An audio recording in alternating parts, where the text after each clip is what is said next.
Hello friends, আশা করছি আপনারা সবাই ভালো আছেন।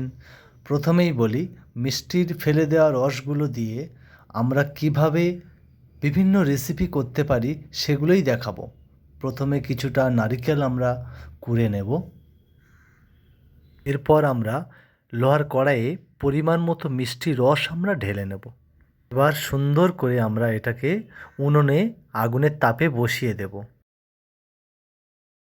আমাদের এটাকে লক্ষ্য রাখতে হবে আগুনের তাপটা যেন অতিরিক্ত পরিমাণে না হয়, কারণ আগুনের তাপটা অতিরিক্ত পরিমাণে হলে এটা অতি অল্পতেই উতলে নিচে সব পড়ে যাবে।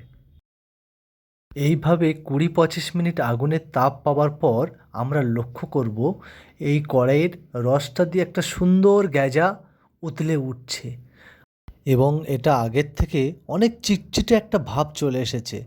এটা আমাদের বুঝে নিতে হবে এবং দেখব একটা সুতো কাটছে ওখান দিয়ে। আমরা যখন ডাবু দিয়ে বা খুন্তি দিয়ে যখন আমরা ওটাকে উঁচু করে করে নাড়াচ্ছি, তখন আমরা দেখে নেব যে একটা সুন্দর সুতো কাটছে, তার মানে আমাদের পাটালি ফেলার প্রস্তুতি এসে গেছে।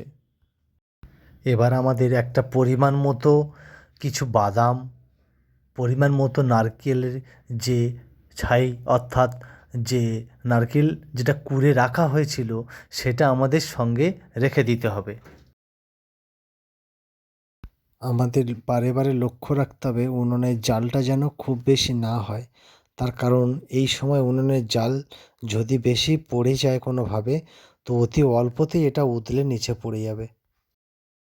এইবারে আমরা এখানে অল্প কিছু বাদাম, যেটা আমরা জোগাড় করে রেখেছিলাম, অল্প কিছু বাদাম ও তার সাথে যে নারিকেলটা কুড়ে রেখেছি সেই কোড়া নারিকেলটা এখানটা ছড়িয়ে দেব ও তার সাথে আস্তে আস্তে আমরা ডাবু দিয়ে এটা সারাক্ষণ নাড়াতে থাকব এবং আমরা লক্ষ্য রাখবো যদি এর চিট ভাবটা অতিরিক্ত বেড়ে যায় তাহলে আমরা এটা জাল দেওয়াটা বন্ধ করে দেব।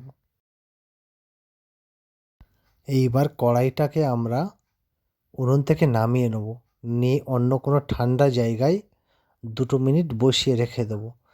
২ মিনিট বসিয়ে রেখে দেওয়ার পর আমাদের এটা একটা ডাবু দিয়ে সারাক্ষণ এইভাবেই সারাক্ষণ ওটাকে নাড়াতে হবে, যাতে এর মিছরি ভাবটা আমরা ফেলতে পারি এবং নাড়াতে নাড়াতে দেখবে চিট ভাবটা আরও অনেকটা বেড়ে